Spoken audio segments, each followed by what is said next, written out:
بسم اللہ الرحمن الرحیم۔ السلام علیکم ورحمۃ اللہ وبرکاتہ۔ دوستو، آپ دیکھ رہے ہیں نور چینل اور میں ہوں آپ کا ہوسٹ احمد نور۔ آج کی ہماری ویڈیو جو ہے وہ فضیلت سورۃ اخلاص پارٹ نمبر 3۔ سورۃ اخلاص کی فضیلت پر میں نے 2 ویڈیوز پہلے اپلوڈ کر دی ہیں اور آج ہم تیسری ویڈیو بنا رہے ہیں۔ تو نئے آنے والے دوستوں سے گزارش ہے ہمارے چینل کو سبسکرائب کر لیں اور بیل آئیکن دبا کے نوٹیفیکیشن کو آن کر لیں تاکہ ہماری ہر ویڈیو آپ کے پاس آسانی سے پہنچ جائے۔ چلیے ویڈیو شروع کرتے ہیں۔ آج بھی جیسے پہلے ویڈیو بنائی گئی ہیں اسی طرح آج بھی بہت ہی یہ ویڈیو خوبصورت ہے، خوبصورت بھی ہے، کیونکہ یہ فضیلت ہے سورۃ اخلاص کے بارے میں۔ تو سنتے ہیں، اور آج کی بالکل چھوٹی سی ویڈیو ہوگی۔ پیارے آقا صلی اللہ علیہ وآلہ وسلم تشریف فرما ہیں۔ اتنے میں ایک جنازہ لایا گیا تو میرے حضور نے پوچھا کہ اس پر کوئی قرض تو نہیں ہے؟ بتایا گیا کہ اس کے اوپر 4 درہم قرض تھا جو یہ ادا کیے بغیر اس دنیا فانی سے انتقال کر گیا۔ حضور علیہ السلام نے فرمایا تم اس کا نماز جنازہ پڑھو، میں اس کا جنازہ نہیں پڑھوں گا۔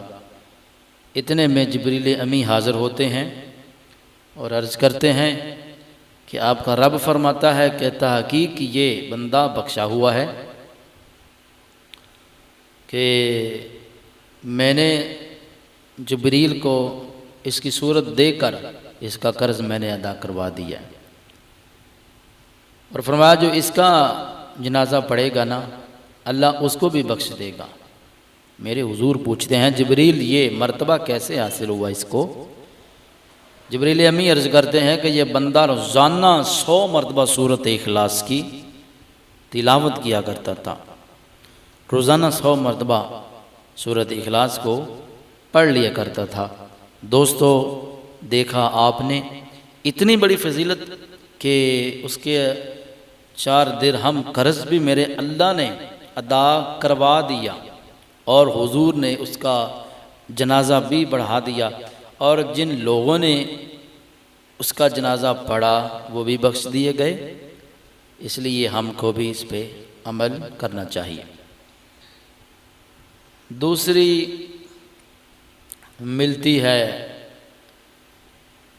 سورۃ اخلاص کی فضیلت پر بات کہ ایک آدمی کو اس کے مرنے کے بعد خواب میں اس کو دیکھا گیا وہ جہنم میں ہے۔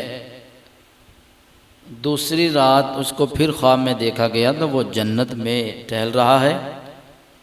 پوچھا گیا کہ یہ کرشمہ کیسے ہو گیا؟ اس نے جواب دیا کہ ایک آدمی کا ہمارے قبرستان سے گزر ہوا، اس نے سورۃ اخلاص 3 دفعہ پڑھ کے ہم کو ثواب بھیجا،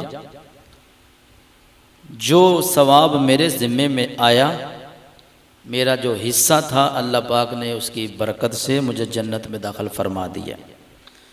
میرے دوستو، پتہ یہ چلا کہ بندہ جہنم میں پہنچ بھی جائے تو قرآن مجید کی کثرت، قرآن مجید کی محبت اگر دل میں ہو تو وہ بندے کو جہنم سے نکال کے اس کو پھر جنت میں داخل کر دیتی ہے۔ میں امید کرتا ہوں کہ آپ کو یہ ویڈیو پسند آئی ہوگی۔ اگر پسند آئی ہے تو پھر لائک شیئر کریں اور ہمارے چینل کو جو ہے سبسکرائب کر لیجئے گا۔ اگلی ویڈیو تک اجازت دیجیے۔ السلام علیکم ورحمۃ اللہ وبرکاتہ۔